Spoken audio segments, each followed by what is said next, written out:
The following series contains opinions from paid professionals. The information provided in this video is general in nature and not advice. For free and confidential support, call 1800 858 858 or visit www.gamblinghelpline.org.au.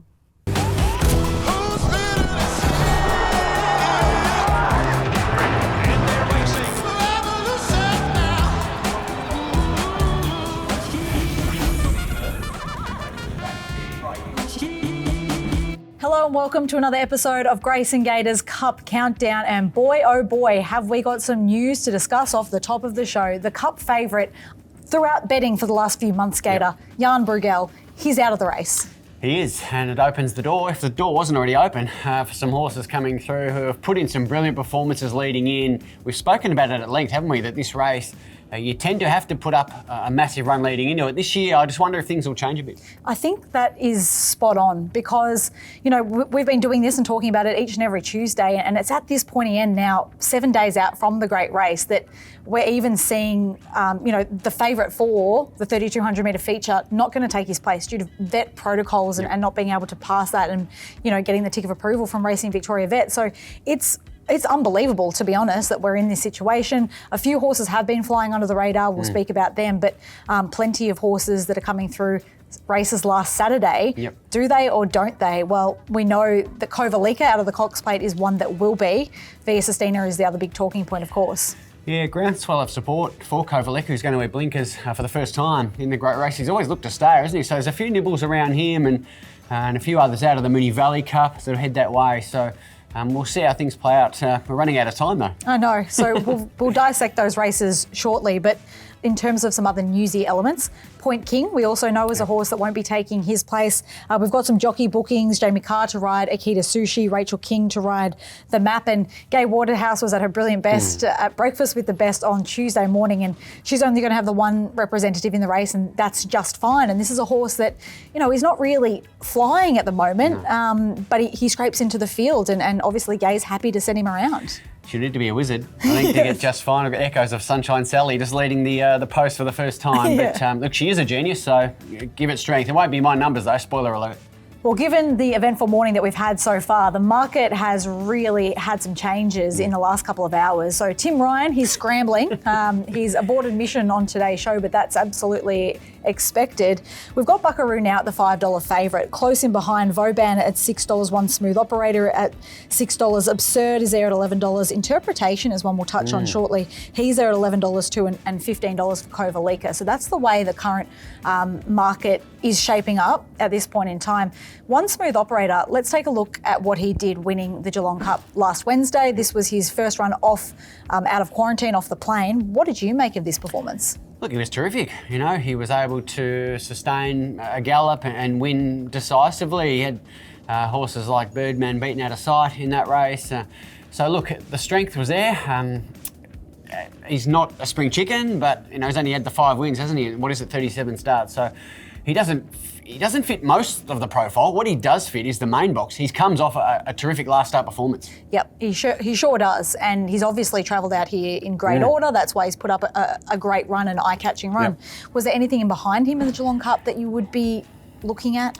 Gee, I think a few of those would need to turn their form around sharply. Luckily for them, it's happening a lot. Like horses, they're up and down, aren't they? A lot of them. So, look, a few of them stay really well, like the map, those sort of gallopers. So, there's some top 10 hopes there, I think. I think Interpretation's one that interests me. He ran second, and his last 200, in fact, his last 2 starts, of course, coming through the Geelong Cup, have been the fastest of the race, and we know that he ran quite well to finish sixth in the Melbourne Cup last year, beaten 5 and a bit lengths, but without a fight was clearly too good in that race. I don't know if there is a clearly too good in this race.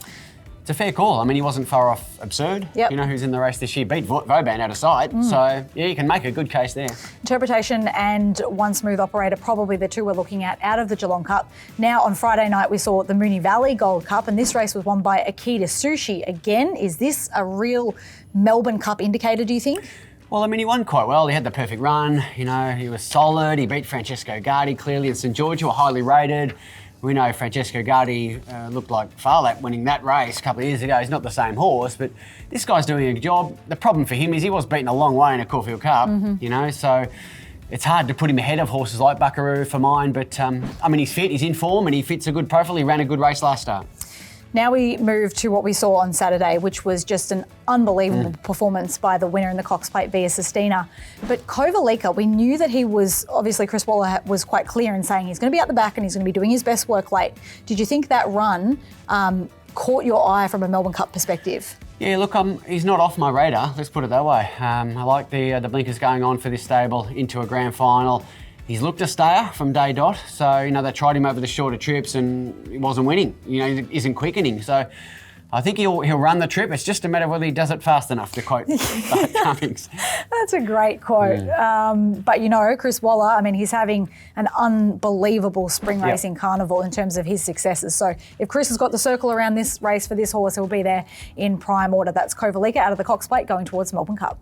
Well, the last few weeks we have been adding to, maybe subtracting from our stable. I've still got 2 in mind. How many do you have? It's a bit rude. I got a blank sheet of paper. So producer gave me, I'm out of horses. I got none left in my stable, but we'll still find one on top and hopefully have a trifecta in our first 4. Be an Australian not to. Yeah, well, it's that sort of a year for the Melbourne Cup to be pretty not convinced by this stage. I've got Circle of Fire and also Land Legend. I'm keeping both of my horses. I'm happy, especially with Land Legend. All Chris Waller needs to do is to get that horse to be able to relax and settle in the run, and we can see a massive performance from him. So I think he's still on track, despite still being a little bit quirky. Obviously, we don't have any feature race this Saturday that we'll be looking ahead to as an indicator for the Melbourne Cup, but we will have the final field and the barrier draw on Saturday night. That's right. So the cards are out in front of us, aren't they? So we've got all that we need to deal with to find the winner, and that's our job. So we'll have a crack at it.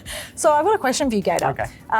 If anybody is just really focusing in now, we've been doing this week after week, and you know, we've got the landscape in our head, but people that are new to the Melbourne Cup 7 days out in terms of who's going to win, how are you approaching this race?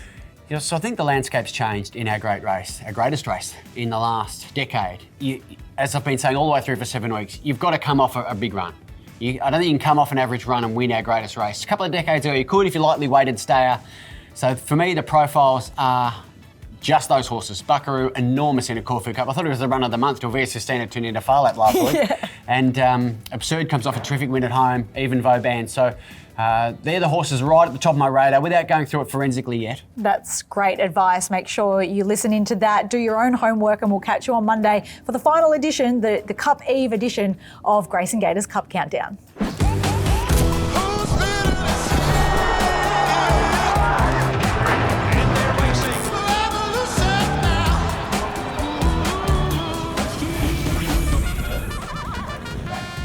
You win some, you lose more. For free and confidential support, call the number on the screen or visit the website.